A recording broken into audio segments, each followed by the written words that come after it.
Let's see now. I'm starting the stream now. This will be like a minute or two early, but that's fine. Compliments on the West Coast Avengers t-shirt, by the way. Thank you very much. You can't see it, but I'm wearing like a Captain America-esque Spider-Man shirt. Oh, yeah? Yeah, it's like red, white, and blue with the Spider-Man emblem on it. And they found it at a local store and thought of it. Well, it was either this one, my Hawkeye, or one of the 2 Moon Knight shirts that I've recently gotten, so figured I'd just wear this one. Somewhere I have a Nelson and Murdoch Attorneys at Law t-shirt. And it says, we bring you justice without fear. Ah. All right, we are live now on YouTube. We can start the regular show as it is. People will join in when they join in. That's all I have to say. Y'all ready? Sure. Let's do this. All right. 3, 2.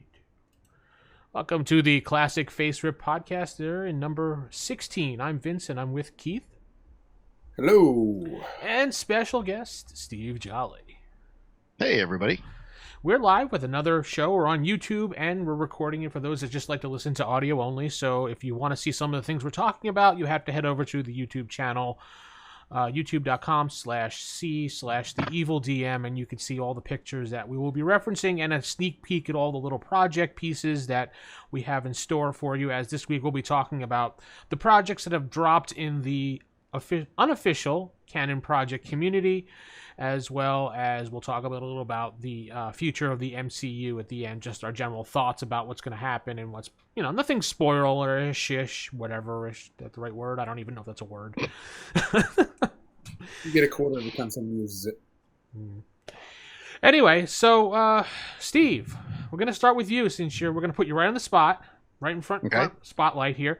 Tell us, what do you do in the community? What is it? Officially, you're part of the unofficial Canon Project with Keith. But are you a project manager, a lead? Are you just working on your own projects? So my role in the unofficial Canon Project is really kind of a project coordinator, with everybody doing this on a voluntary basis. Nobody is certainly getting paid for what we do, but really it's just coordinating all the projects. If we need resources, if we need assistance, try to gen up help for people. And I also tend to provide all the official releases over on Facebook and also over at classicmarvelforever.com and on Twitter. So kind of the public face for it as well. Okay, cool. And I might as well just jump into things. Actually, let's start here. I know Keith and I discussed this in the past, but say someone wants to they have like a really good idea, and how do they really just jump into this and start out? What is your method of recommending they start out and doing this whole entire thing? They're really good at the game, they know the rules in and out, but they're like, I have a great idea that the TSR never did, and I always wanted to see I don't know, Professor X flying in a spaceship while Wolverine is his co-pilot. I don't know, which is an example. So a good example would be kind of what I did, talking about Moon Knight source book that I think I guilted Keith into writing, or at least doing a good portion of the writing on that. So if there's a project that somebody's interested in doing, they've got this awesome idea, the best thing to do is to come on over to the Marvel Superheroes RPG Unofficial Canon Project Creative Team Facebook page. That's a mouthful. Come on over to that Facebook group, join up, let us know what you're interested in doing. The great thing about the creative team is that, we don't expect people to do all this stuff on their own. Right. A lot of these projects that have been released are really team projects. Somebody comes in with an idea and says, hey, I'm thinking about doing this, and then other people jump in and say, hey, that's awesome. hey, maybe you should add this. Oh, I've got this already written up. Or, hey, I remember seeing this. Let's do this. So these projects really come forth and become kind of a group project. And, whether it's just, a little bit of advice and stuff like that. I mean, there's people, I'm one of the people that does layout for the publications. So you don't have to be an expert on everything. No. You can just do your writing, let somebody else do the layout, let someone else do the artwork, things like that. So that's the great thing about it is if you have an idea, come on over. It could be something as simple as a profile for Marvel File issue. Could be an entire issue of the Marvel File itself. If you got an idea that has 4 or 5 different profiles that you want to include, whether it's locations or people, or maybe some encounters, 1 or 2 page encounters, we're always looking for additional submissions for the Marvel File. So content. Yeah, absolutely. Awesome. So what's the first thing you wanted to show everybody? Because you gave me a whole bunch of stuff to Yes. highlight here and have it all ready. I just want to know what you want to show people as examples. Yeah. So let's talk about the releases that we've done so far this year. Kind of big picture of this project. We have, over the past 2.5 years or so, we've released 32 products. I mean, that's amazing for a volunteer group. I mean, I just went through and counted up all the products that we've done. So yeah, 32. I do have a question for you guys. But before you continue, have you guys ever approached Jeff Grubb and said, hey, what do you think of all this stuff? And has he had any comments about it? I mean, I know it's long behind in his past, but I mean, you guys are continuing what he basically was doing. I mean, does he have any comments? I mean, I see him every year at North Texas RPG Con. I think he's been here the last 2 years. I think he'll be here this year, so I'm going to maybe poke him and see what he has to say about this stuff. But I'm just curious if he's ever spoken to one of you guys.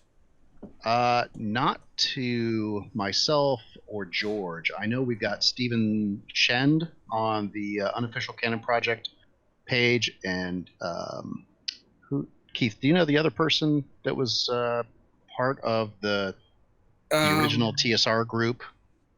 Dave Martin. There's Dave Martin as well. And there's another fellow, I think it's Dale Donovan. Yes, it is Dale Donovan. Okay. So a couple of people that were involved with the Marvel Superheroes RPG when it's still with TSR back in the late 80s, early 90s. And it's been interesting them talking about the things that could have been. And maybe that's a topic for another episode. But yeah, that would be. But yeah, I mean, it's really interesting, some of the things that they've talked about.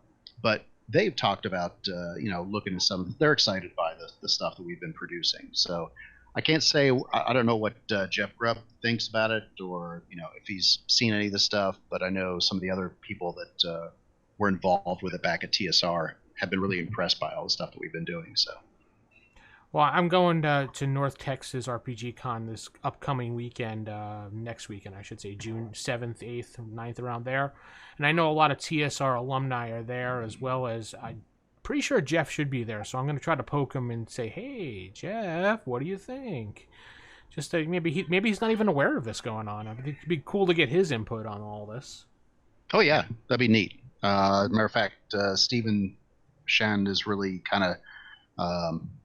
in talking about all the projects and stuff that he was involved with back in TSR, I think he's been kind of inspired to get back into the game a little bit.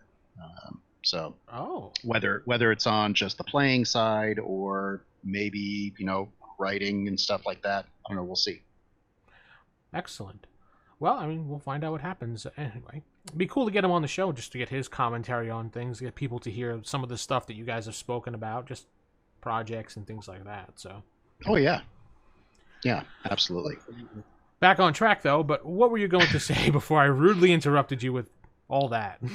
No, so like I said, we've done 32 products over the past 2.5 years, as well as 24 issues of the Marvel File and the 2018 annual.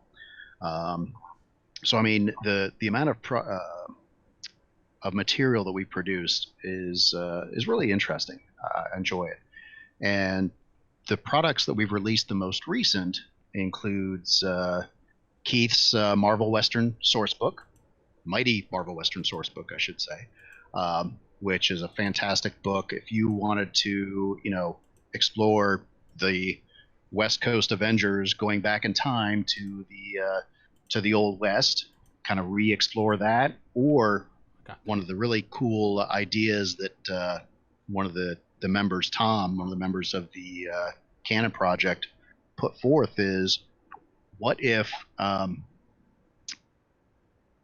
Arcade made a Westworld? Ooh. Yeah. So I mean, so the uses of that book are endless. So being able to utilize the Marvel Western Source book, it's got not only a huge amount of characters that you can use, but it's got weapons and equipment and stuff like that. I actually have it up on the screen for those that that are on YouTube can view it right now. 214 pages. Continue. Perfect. Yeah.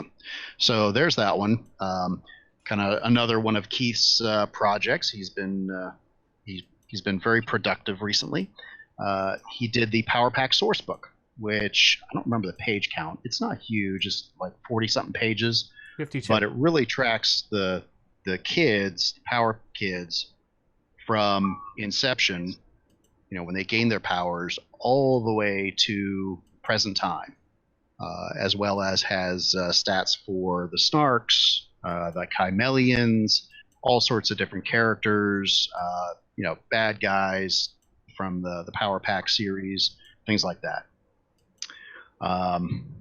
Keith, is there anything you want to mention about that one? I have two, and I mentioned this sort of in passing, and it's, if you go and you look at like the dedication stuff that I do for my books, I have two grandkids, and that's primarily why I wrote the Power Pack source book. It was a gateway. I can remember being young enough to read Power Pack. That came out in 84, so I was probably 10, 11, 12 years old, right in that age group.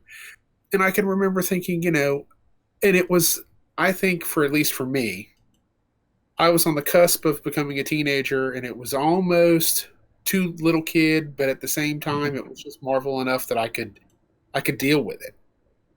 And it was always a labor of love. It was one of those things that I thought, someone really sort of needs to update these, and when I was putting together the Silver Age book, I wanted to do a coming soon subscription page type thing at the end, and the actual subscription page didn't work out, but I had the coming soon, and of course I had the Power Pack source book in there.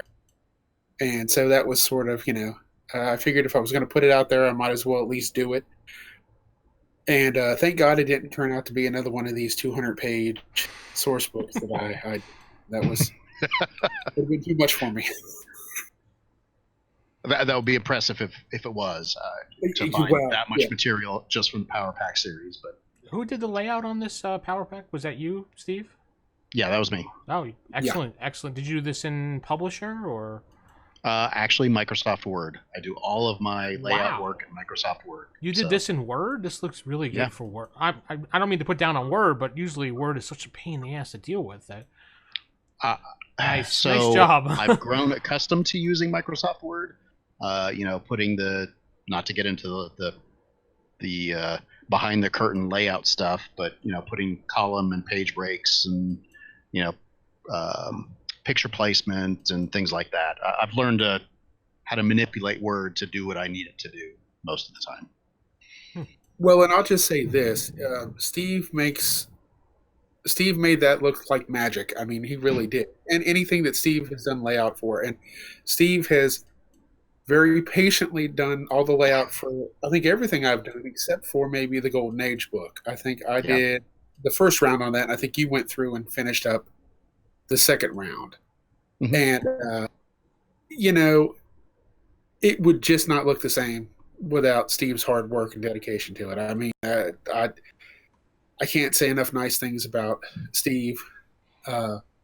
So he's the Oz behind the curtain. That's what it feels like sometimes.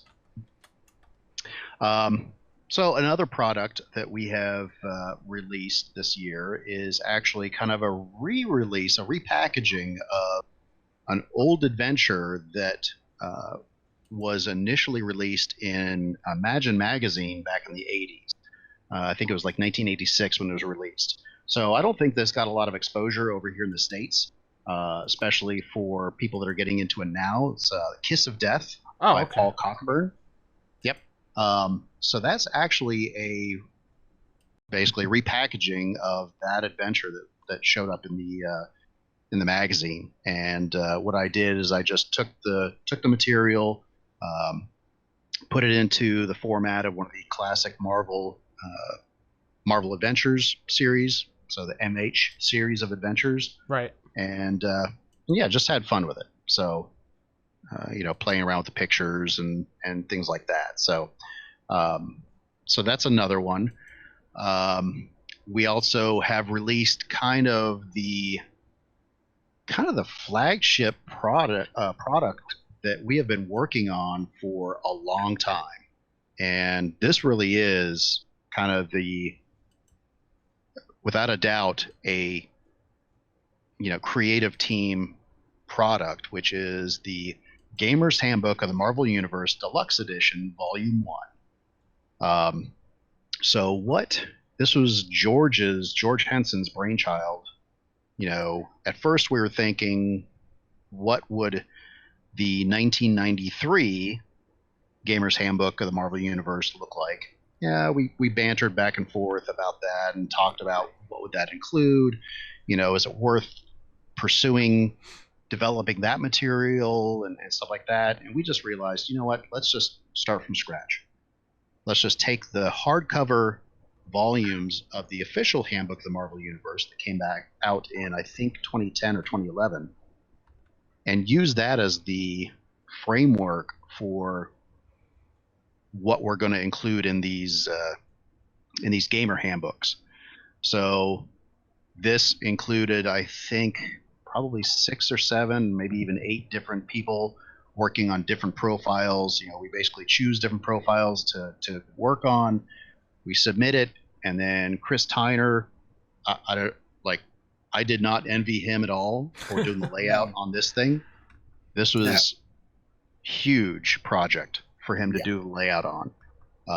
Taking material from a bunch of different people and putting it into one product. We've got more volumes coming out. So, the volume 1 is just the beginning. Yeah. Lastly, the last product that we've had come out in this last year in 2019, is the Citrusville source book. So really digging into Steve Gerber's run on the Man-Thing, and it really captures the flavor of Steve Gerber and what he did in that series fantastically. It was really fun trying to come up with the cover, because there's plenty of textless images from the Man-Thing, but I really wanted to kind of capture not only the innocence of that era, but also the kind of twisted innocence. And that's why, I chose the image of the 2 kids drawing a pentagram in the ground. God knows what they're planning on doing with Man-Thing in the background. Because what else do kids do in the swamp is draw pentagrams. All the time. Yeah, of course. When I was young in Florida, that's all we ever do is run into the swamp and make pentagrams and run out. That's right. See what just happens to appear, right? Yeah. Swamp Thing. Southwest Georgia. I mean, that's. So yeah, this is of course the second in a new series that we have started producing. The first one is the Kunlun book done by Andrew Goldstein of the Marvelous Locations series, which is probably going to be another one of our big series that we do. So we've got a lot of character books. We want to do a little bit more material on different locations. So that's why we did, Andrew Goldstein did the Kunlun and the Ten Realms book. We got the Citrusville book.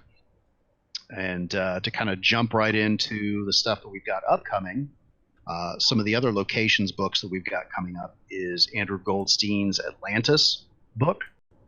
Oh, so this one is going to be fantastic, because not only does it include coverage of all the different undersea realms, to include Atlantis, Lemuria, Deviant Lemuria, Mu, all the different locations and all the sub-Atlantises that have been seen throughout the Marvel Comics history, but it's also going to have additional rules for undersea combat, exploration, things like that, new talents, stuff like that. So it's really a fun book. I'm actually working on the layout for that right now,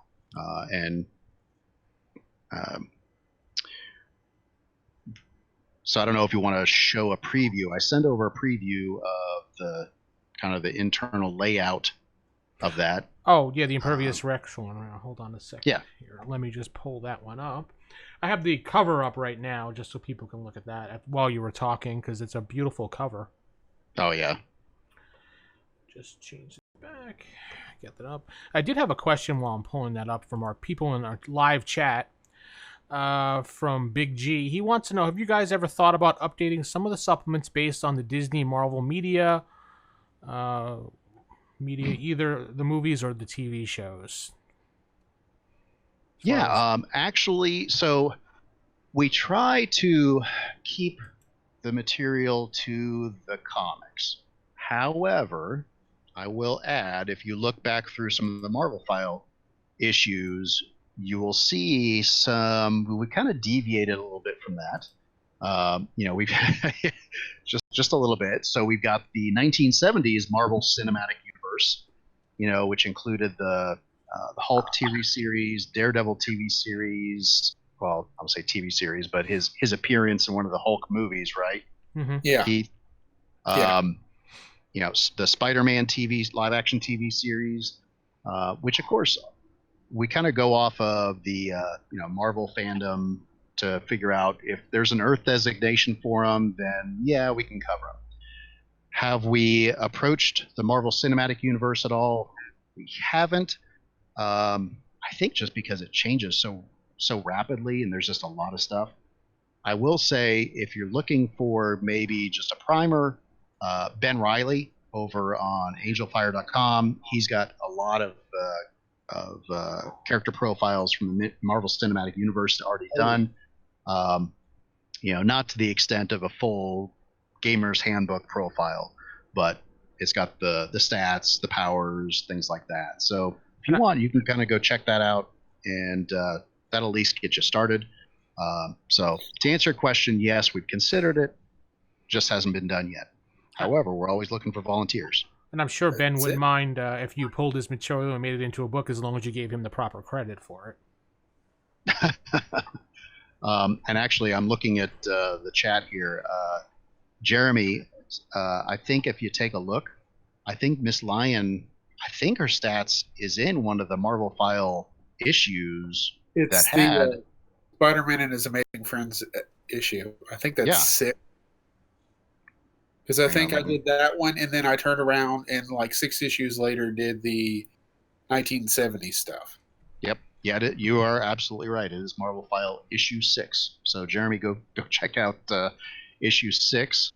And matter of fact, I'll open it up real quick and see exactly what page it's on, because I remember seeing her in there. You would be surprised, between that and Mr. Frump, how many requests I got for stats.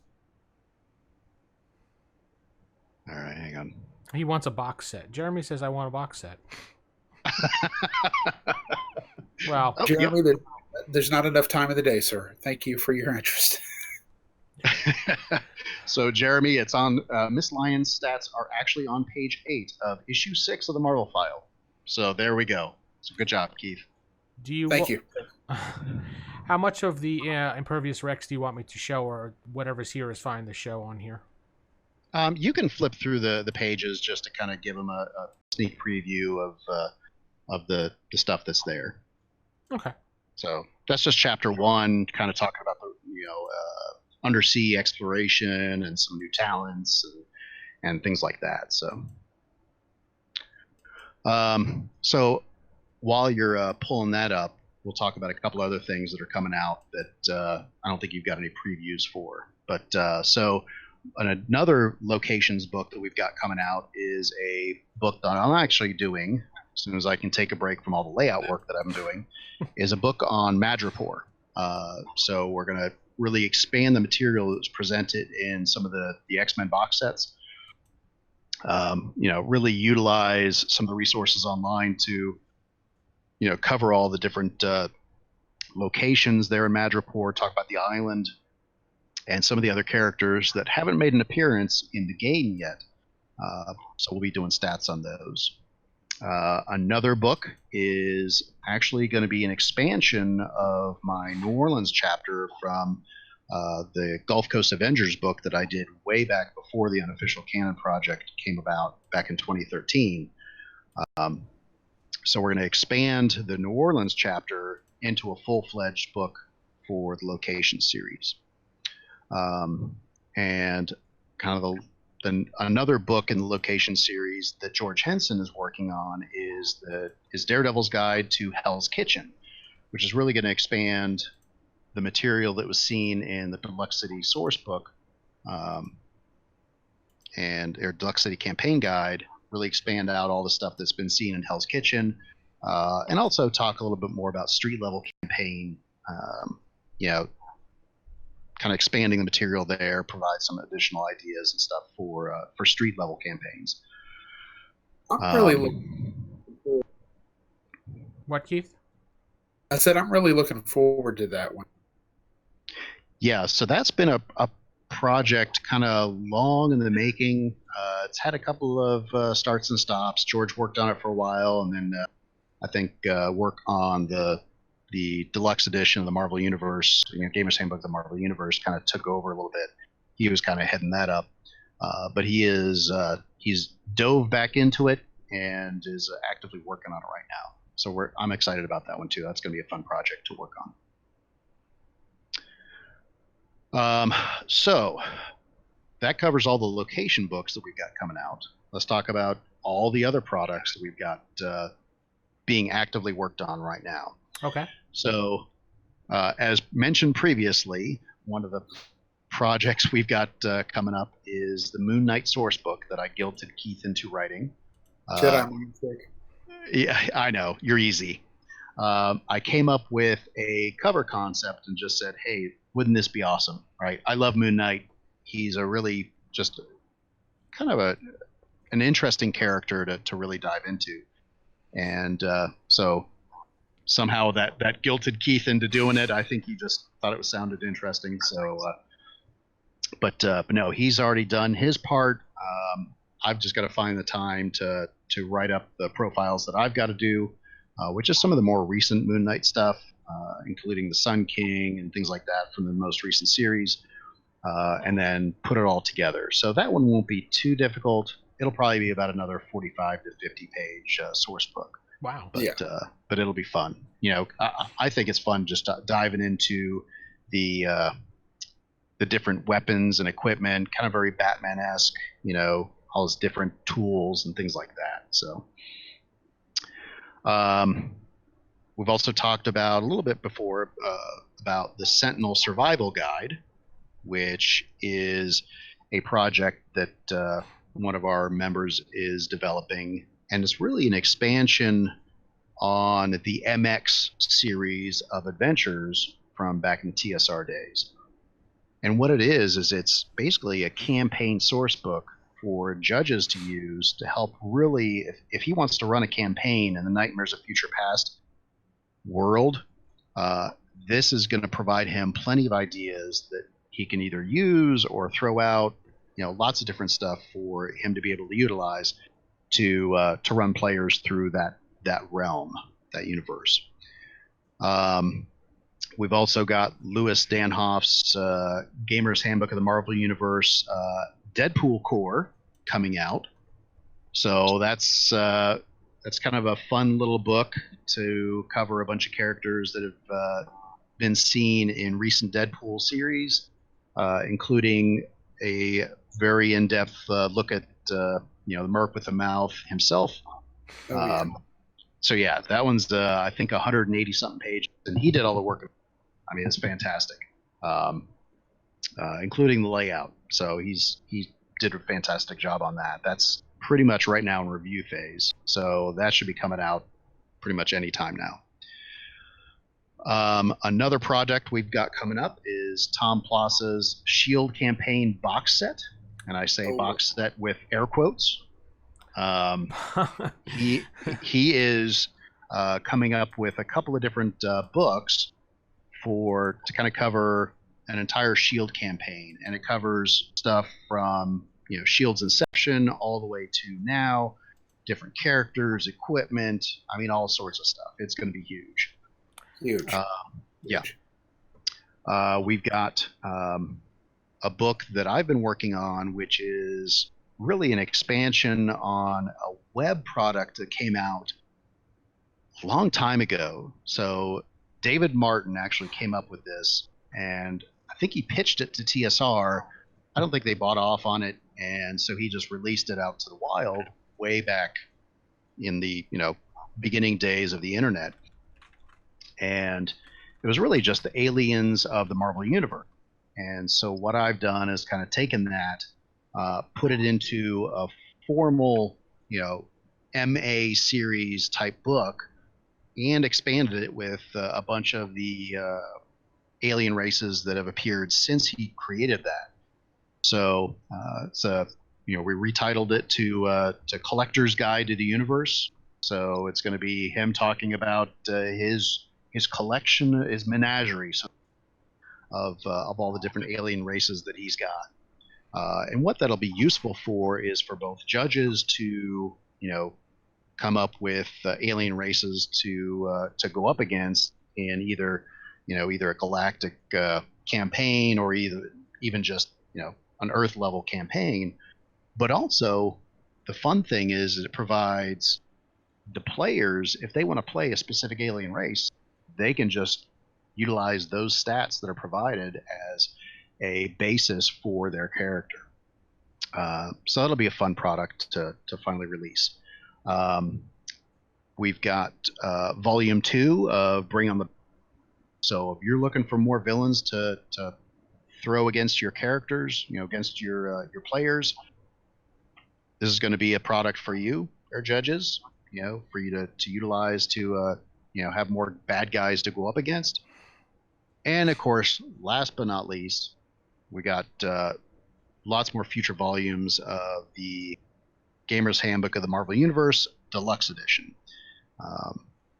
So we've got not only the ones that are going to cover the hardbacks, but also additional specific issues of one-offs, kind of like Deadpool Core, things like that are going to be coming out. And then kind of a little farther out in the planning stages, Andrew Goldstein has more volumes of the Myths and Monsters series, which is going to cover the African pantheons, European pantheons, and American pantheon. So those are follow-on books to Keith's Asgard book, Olympus book, and Andrew's Asian Pantheons book.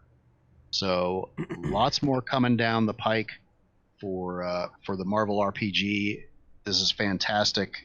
It's really fun to see this game kind of having a resurgence. So cool. Let me grab some questions here while we have a moment here. Give you a chance to catch your breath there, because we've had you talking the whole entire time. So Big G wants to know, maybe we'll direct this to Keith since he's been quiet. We'll put him on the spot. Who is your favorite character that you would like to see more supplements done in the community project? Wow. Favorite Marvel character? That's a toss-up between Captain America and Daredevil. Mm-hmm. With the excellent George Henson doing Daredevil's Guide to Hell's Kitchen. I think we got Daredevil at least covered for a little while.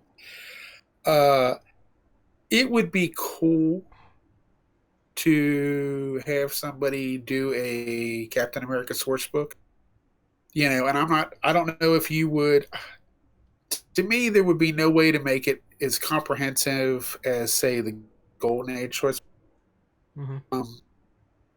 But to see it like cover, at least from the Lee Kirby stuff in the 60s to modern day, would be nice. Will it happen? Probably not, because the trend is to, I think, there tends to be more of a group related stuff, whether it's West Coast Avengers, East Coast Avengers, X-Men, Power Pack, whatever. The Moon Knight source book worked because it's not a lot of stuff. Power Pack worked because it's not a lot of stuff. But Captain America, you would have to go deep and hard for that to really work. And I just, I don't know if I have that one in me. But that's a lot of material to cover. Yeah, I would love to see a good Captain America source book. Something that really paid a lot of attention to that character. That's my personal favorite. So yeah. Steve, how about you? Oh gosh, probably the thing that, and I think this is going to answer Antonio's question. The thing that I would love to see, and secretly have been actually working on. You heard it here first. Breaking news. Oh, I know. Is a Midnight Suns Marvel Horror, basically campaign box set. So yes, Antonio, yes, there is one planned for the future. It's actually has been partially developed. Writing has been going on for a while now. I know we've got some very excited members of the creative team that have been working on it. And so yes, so it'll have rules for creating horror characters, so vampires, werewolves, all sorts of different stuff. It'll have both a judge's book for different rules and character generation, things like that. It'll also have a character, a bunch of character profiles as well that have not been seen anywhere else. So that one's going to be pretty fun. And yeah, that's the one that I was really excited about. But unfortunately, with all the other things going on, I just haven't had time to really re-engage on it. Steve, let me ask you a real quick question about that. Isn't there two different there's two different source books that are coming out that are very similar to this? I know there's like a Midnight Sun source book, and wasn't there another like Realms of the Occult? So yeah, the Midnight Suns product is actually called Realms of the Occult. Okay, so it was a name. Yep. Okay. That confused me for a while there. I thought, why are we working on two different source books that are like just the same? No, so actually, the official title is Realms of the Occult. Kind of going off the Realms of Magic accessory. So yeah, this one's going to be Realms of the Occult. See, we should have went with deities and demigods for the Marvel God Pantheon series. I'm telling you. I kept suggesting it. George was like, "No, Marvel, TSR lawsuit." I'm like, "Whatever."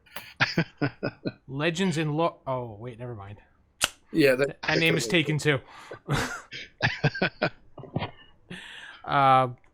We have another question here by Fajuka. He wants to know, dumb question. No question's dumb, but is Moon Knight really insane? Just really insane? I don't know much about Moon Knight at all, to be honest. I want to answer this first. Oh, go for it. I was just going to say, I think the jury's out on that. My answer, my personal opinion, I think it's a combination of, yeah, he's somewhat unhinged, but I mean, what do you expect when you've got, you're basically the guy who is channeling a friggin' Egyptian god through you, and and is acting on his behalf. So yeah, I'm thinking both. And my thought on it was, and I sat down and read the original series while I was writing that, and I've got the essential like volumes 1 through 3, and I actually have the original series like boxed up. So I don't think that was the original intent. I think that just sort of was as things got further along, it was easier to explain that, or easier to make that a concept. Because if you look at like even Chuck Dixon's version, Mark Spector Moon Knight, there's not a hint of that in there anywhere. And it wasn't until later stuff where they're like, oh, he's crazy, he's loony, and I liked the original presentation of Khonshu and his interaction with him, which was you didn't know if it was him, you didn't know if it was real. He wakes up from a vision, of Khonshu telling him, get up and go avenge this, and goes off and does that. And then later is, there's the whole point in one of the issues where he's crippled. I mean, he's paralyzed from the waist down, and the doctor's saying he's never going to recover. He's never going to walk. And he's sitting in the rain on the rooftop of Spectre Manor in costume, in a wheelchair, and, there's some flash of lightning, and suddenly he's standing up, walking around, saying, we've got to go out and stop this. And with no explanation, I'm sure there's a host of doctors running around New York and Marvel going, that dude is just absolutely nuts. But I think as the years went by, it was easier to present it like, if you want my honest opinion. I don't think it started off that way, but it certainly lends itself to it now. All right. Antonio also says, Steve, you are my hero. Yes, I saw. And I also saw he said the Gulf Coast Avengers needs an affiliate in Texas. And if you look in my Gulf Coast Avengers source book, I went ahead and actually had the Texas Rangers as being the official team in Texas. And with a few additional people that are very non-canon, because it was my own campaign. But the Texas Rangers actually play a big part in my Gulf Coast Avengers campaign. So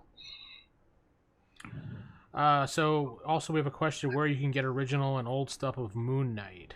Where can a poor person pick this up? Good luck. Really bargain bins at your local comic book stores. Yeah, that's mostly where I got mine. I mean, mine was, I won't even say 50-cent box, but probably Dragon Con. If you can afford to go to a convention, you could probably afford to buy the essential handbooks. Which, to me, I mean, I actually just bought a Mockingbird, the Barbara Morris Mockingbird Agents of S.H.I.E.L.D. trade paperback. It was $40 awesome. Originally. I found it for like $5 plus shipping. Really? At a convention? Wow. Perfect condition. So I was like, oh my God. And a lot of that stuff I had never read, the old Savage Tales stuff, all that. And that was a character who, they brought her a long way. So, and it was nice to see them actually, put together a really nice source book. Or not source book, rather, but trade paperback for her. Because, she's been around for forever. She deserves it. I'm reading the comments in chat. A strawberry shortcake book? Yeah, I'm thinking that's a little out. I don't think there's a Earth designation for strawberry shortcake's realm. Well, I'm sure there is if you look. I'm thinking that one needs to be Andrew Goldstein's. Nice. Just tag some guy with a anybody product. Can do it, he can. There you go. Well, it's payback for that romance novel that he keeps trying to get me to do. Yeah, that was a fun April Fool's little concept. I don't know if Vincent, do you know about that? No. Obviously not the way the look on your face. So Either share it here or share it after the show, because I got to know. Okay, so I wake up much like everybody else in the unofficial canon group on April 1st, and there is a romance source book cover that Andrew Goldstein, I guess, has cobbled together. And he's like announcing Keith's next big project after the Moon Knight source. And he had this whole write-up about how there was like ways to make out, ways to role-play making out, ways, how to leave your boyfriend, how to leave your girlfriend, 1950s romance at its best. And I'm like, oh, you something or other. Yes. I pulled up the post here on the unofficial canon project. Some of the highlights are new talents such as fake crime, real crying, and real fake crying. Did you ever wonder what happened to exciting characters such as Mary Sue, Dr. Jenkins, or the love triangle of Rico, Laura, and Ellen? Now you can find out with over 100 character profiles of these star-crossed lovers. A special section on running romance stories in your campaign, including running one-on-one romance with your GM without it getting weird, changing yourself for your boyfriend, how can I use karma to do it? And career or romance, which should I choose? 6 new romance adventures, including My Boyfriend Was From Outer Space, They Called Him Dr. Love, and Red Hot Floozies. And lastly, rules for teen romance humor comics. Now you can play through the adventures of Patsy Walker and Millie the Model. Just another example of Andrew's outstanding writing ability. When I first saw that, I'm like, okay, I think we've jumped the shark here. But someone somewhere will want it, and that's the crazy part, because there are things that we did that even I did the Golden Age thing because I wanted to see one done, and no one else seemed to want to do it, and I thought, well, okay, I'll give it a shot. How bad could it possibly be? All 300 plus pages of it, but somebody somewhere, that for someone that's a fan favorite, just like somebody still reads Archie and Jughead. You know what I mean? So, dude, somewhere Archie has become hardcore, man. Don't be dissing Archie now. Have you seen some of the Archie comics? They're killing people in Archie now. No, I've not seen the Archie comics like the 70s. So take a look. Just pick one up next time you're at a comic book store, just to peek at it. They're doing some hardcore stuff there. Well, Vincent, all I can say is this. I mean, after watching the first season of Riverdale, where he's making out with Miss Grundy, I'm like, holy smokes. This is not the Miss Grundy I remember. We did have a comment on the side here from Stephen Watson, because he was having some problems chatting in the main chat, saying that you can find Moon Knight at ndcomics.com. I'm looking at that website. New Dimension Comics, I guess, is a place to find old... nice. Old Moon Knight stuff for pretty cheap, I guess. Let me throw that link in the chat so people can have it. Good deal. There we go. Okay, I don't think we have any other questions here. No one else has any questions. We'll continue along. I think that's done with all the projects now, correct? Yes. Okay. Yes. So if you want to get involved in the community, just head over to the link which I put below the video here, which is also in the podcast audio version website. If you head over to classicfaserip.com, this episode number 16, right in the notes there will be a link to the unofficial canon project, which you can click on and apply to. I mean, just as long as you answer the questions to prove you're not a robot or a bot, I'm sure they'll approve you, unless you're like, no, I hate Marvel, I'm here for DC. Then I'm sure they're going to say get lost and hit deny. But why would you do that? So I could just see people doing, I'm here because I hate Marvel, right? Decline. But yeah, head over to that link, click on that, answer the couple questions just to prove you're a human, because we have to do that these days, because we get those stupid Russian bots going into every channel, then putting all crap in your group. And then get in there and start chatting it up. People in there are very friendly. They're helpful. You can ask questions, and then people like Steve will message you or maybe give you some advice. Keith will give you some advice. Steven has Tom Partyman, as we've called him in the last episode. Keith, you're the one that nicknamed him that. So Mm-hmm. Why not? Right. He's given some advice. There's some lots of helpful people in there. So go ahead and do that. Oh, okay. Excellent. Stephen Watson just now chatting with us in our group. Yay. Okay. Excellent. Oh, that's his local friendly gaming shop. Okay. He's going to be Wily Steve Watson. Wily Steve Watson. Uh-oh, we got a new nickname. Make sure you add this to the community now, Steve, because these are official. We got Party Man Tom, and we got Wily Steve Watson. Party Man Palazzo, yeah, and Steve Watson, Steve Wiley Watson. And Cool Man Keith, that's what we're going to call him. But, okay, yeah, sure. That works. Anyway, okay, cool. Just go ahead and do that. There's also, you said there was a creative team. I'm not sure what the requirements are to get into that group, but I'm guessing if you're actually physically working on a project more than just providing a write-up or two, I think you would join that group to get some more advice. Steve? Yeah, so whether you just have an idea or actively working on a project, we've also got people who just simply provide artwork. We've got a couple of artists that are part of the creative team that create their own art for some of our upcoming products. We've got people that, like myself, primarily do layout work. So really it's just a team, the group for anybody who is participating in the projects, writing up individual profiles, things like that, to come on in, and it's kind of a working group. So yeah, if you're interested, come on over. We could always use help. Okay. Oh, yeah. The difference between the creative team versus just the actual project itself, because there's less people in the creative team, is what I was trying to express there. Out there.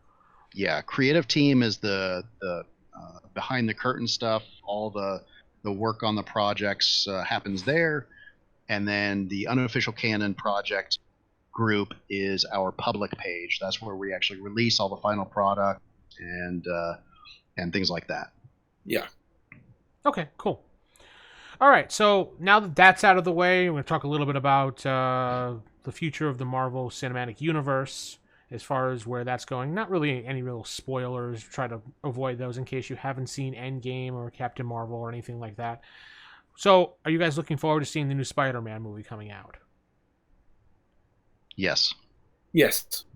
Oh, yeah. I mean, that's, whether it connects to any of these other movies or not, Spider-Man, I've enjoyed it, all the Spider-Man since Tobey Maguire. I mean, I think there were some better than others, but, it's... You didn't like him in the black suit dancing, one of those? The emo, my favorite part of that was actually Into the Spider-Verse, where they parodied that. And, I thought that was hysterical. And, I think, to me, Tobey Maguire had the right look, the wrong attitude. Spider-Man wasn't talkative. He almost didn't say anything. Andrew Garfield had the right attitude, but didn't have the right look to me. Oh, okay. And then I think Tom Holland is pretty much nailing it. So, they finally got it right. Which, and looks like Keith froze. He froze in a very odd way, to be honest. Well, okay. Since he froze, we'll continue along. What do you think about the Spider-Man movie? I'm excited for it. I'm curious to see how they're going to incorporate the results of Endgame and things like that into the new Spider-Man movie. And based on some of the things that have been kind of hinted upon for Spider-Man Homecoming, specifically Mysterio's origin, I'm really curious to see what they do with that. Because if what they say is, or if what they've hinted at is accurate, it really opens up a lot of possibility for the future of the MCU. So, talking about Mysterio possibly coming from some other, basically another dimension, another alternate universe. So, One movie I'm definitely looking forward to after reading is The Black Widow. I know that's going to be a prequel movie, but I'm definitely looking forward to seeing how they're going to do with that. Anybody have any thoughts on that? Or yeah, I'd love to see what they do with, you know, I'm kind of curious to see what they're going to explore. I mean, yeah, there's the couple of things that they hinted upon when, you know, you had the talk between Hawkeye and Black Widow. What was the location? Bucharest. Yeah, Bucharest. To see if they actually expand that out into a story or something like that. Well, now we're on. This is phase 4 of the MCU, I believe now, right? Because we went through 1, 2, 3 was just the end game was the end of 3. Now we're on phase 4, I believe, and yes, this is actually. I think Spider-Man is the end, or the end of 3. I'm sorry. Spider-Man's the end of 3. Okay, I thought it was more into 4. Okay, so that means we're getting another phase 4 project, which is at least another 5 years of movies. Where do you think that Keith, where do you think that they're going in the direction of these movies?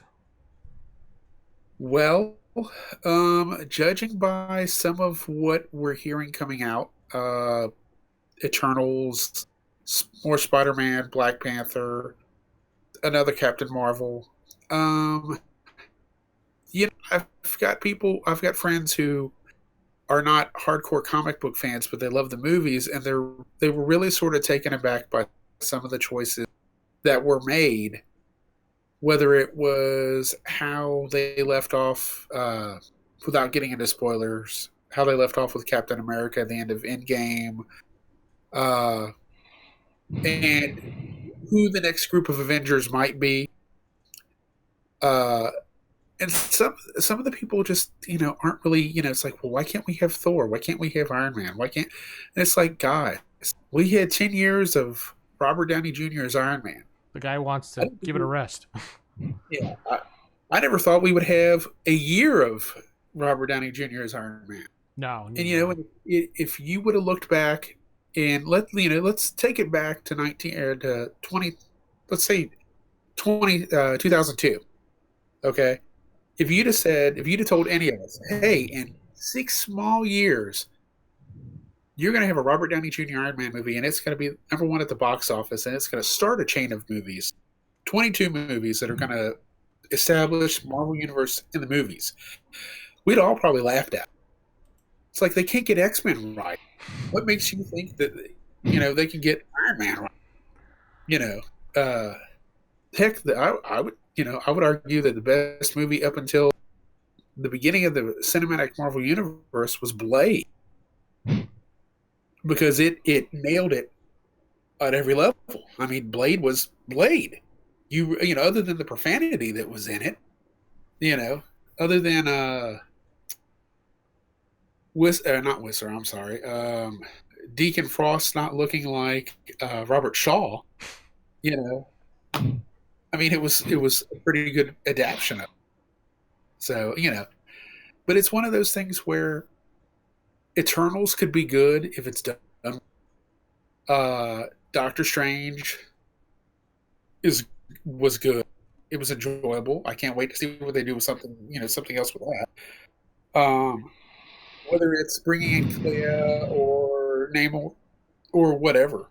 I'm just sorry that the Netflix stuff didn't go over as well as it could have. Well, I'm sure we'll be seeing more of that stuff in the Disney app, so don't count it out just yet. I will be curious to see what with the Disney Plus streaming service, are they going to go, like, I could see them bringing over some of the series, but like Punisher is pretty dark. Yeah. I'm just kind of curious, what is with Disney Plus? Is it going to be primarily focused on kids, or is it going to be, you know, all the Disney products, including, you know, the Star Wars, the Raiders of the Lost Ark? I mean, all the different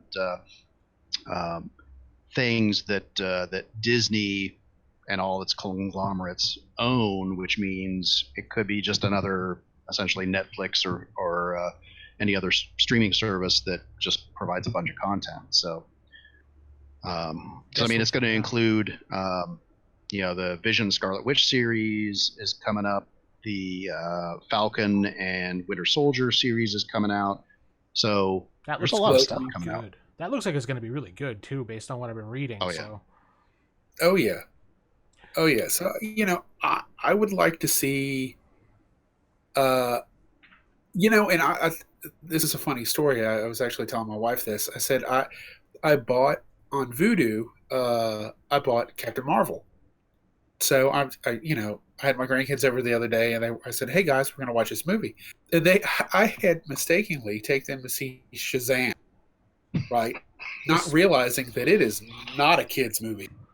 No. I had no clue. Yeah, it's mean, the 4-year-old was like, "Papa, he threw that guy through the window," and I'm like, "Oh my god, this is going to get just worse from here," And but they were like, well, what kind of movie is this, Papa? And I said, well, it's a movie about a woman with superpowers. I said she's got a cat, and so they were like, okay, well, let's see the kitty cat, and I'm thinking, oh god, they're like 4 and 6. They loved it. They absolutely loved it from start to finish. And I mean, just were, my granddaughter, who's 6 years old, loved it. She was like, Papa, this is a great movie. I like it. And even with Goose doing his tentacle thing, it didn't scare them. I mean, they loved it. So I would like to see something that you could really take a kid to. I couldn't take my grandkids to go Batman versus Superman. I couldn't take them to see Justice League. That's just too scary.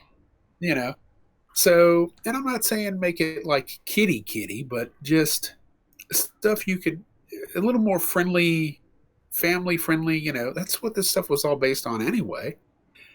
So Eternals could be really good. Spider-Man is always a crowd pleaser. I want to see a good second Black Panther movie. I loved the first one. I thought it was fantastic. Just, find us different stuff. Whether it's Scarlett Johansson coming back as Black Widow for a prequel movie, that wouldn't be bad, or good. Do something with the X-Men. Yes. Eventually they're going to have to. They've got them now, so eventually them Fantastic Four are going to have to show up at some point. I'm a little cautious about this Dark Phoenix movie coming out, and I wanted to mention it before as Steven was reading my mind in chat, apparently, because he's like, I could see him about to mention Dark Phoenix, which I was. Okay. I'm not sure what to think of that movie, because it seems like that when they purchased the whole thing and it was done, they're just like, you know what, it's done, just throw it out. Let's see what happens. I mean, it's the end of the X-Men as far as that storyline goes. The worst we could do is recoup the money we lost, or the money we made from this. So I don't know what to say. It doesn't look that good. I'm sorry. Well, we've also got New Mutants coming out as well. I'm more excited about New Mutants than I am Dark Phoenix. And we'll see it. We probably won't see that one for another year and a half. But to be real honest with you, we've seen Dark Phoenix. It was called The Last, and it was horrible then. I really can't say that this is going to change my opinion very much of it, because everything I'm reading, I'm like, let's see. That was done. That was done. Yeah, we've seen this. You've seen this. Last time she killed Cyclops, this time she kills Mystique out the door. I mean, that's in the trailer. Mm-hmm. Yeah. So you can't even say we're going into spoiler areas, because if you've seen a trailer for it, you know exactly what happened. So, yeah, I'm just not. I have no faith in that one. So, well, we'll have to see what happens. We'll have to see what Disney does. Yeah. What is it? October or November? Their streaming service is actually going to officially start, I believe. Yeah. So we're going to have to just wait and see. I mean, Netflix is probably going to take a good hit when that comes out, because a lot of people I know are switching based upon all the Marvel and Disney product. So, we'll see what happens. We just have to sit and wait. Yeah. And I think unless DC gets their act together, their streaming service is going to be dead in a year, because the only thing on there that I've watched that's really good is Titans and Young Justice, and that's it. Swamp Thing is coming out soon. Actually, that did. Swamp Thing started yesterday. That one looks actually really good. All right, I have to check that out. I forgot it dropped yesterday. Yeah, the trailer's out, so. I've actually seen it. Oh? Yeah, it's... I wasn't sure how it was going to play. The trailer looked good. You could never tell any based on just a trailer. Yeah. But there seems to be a lot of practical effects in it. The CGI that they do sparingly. So I was like, this could be really good. I don't know what's going on behind the scenes with it, whether they're doing another season or whether this was a one and done. But it looks fantastic. So the first episode, without spoilers, was good. Yeah. Yeah. I'll have to check it out. Okay, yeah, we'll have to just check that out. All right, well, let's wrap things up because we're at the hour mark, and I know Steve has to go, and usually we try to keep these shows to at least an hour. So with that said, we'll be back probably whenever with a new show. Keith and I are going to try to get back to the every 2 week schedule if he's free and I'm free. He's been busy. I've been busy myself with some actual working for once on Saturdays, which is weird. But Steve, if you guys could just stay after the show, we'll just discuss a few things. And for those listening out there, we appreciate you tuning in to the channel. Don't forget to hit like and subscribe if you haven't. And also, if you're listening to the audio podcast, head over to the YouTube channel, which is a link will be in the notes. And you can see all the things we were discussing during this podcast. Head over to Facebook for the Unofficial Canon Project if you want to join and get involved. There's lots of people. There's probably like 500 people in that group at this point. Probably more last I looked. Actually, I think 800 people in the Unofficial Canon Project, the public side, and then we've got about 30 to 40 in the creative team. So, yes. But again, we're always looking for more people to participate. Excellent. Okay, with that said, we're going to say keep it original, keep it old school, and keep it Marvel. There we go. Good night, everybody.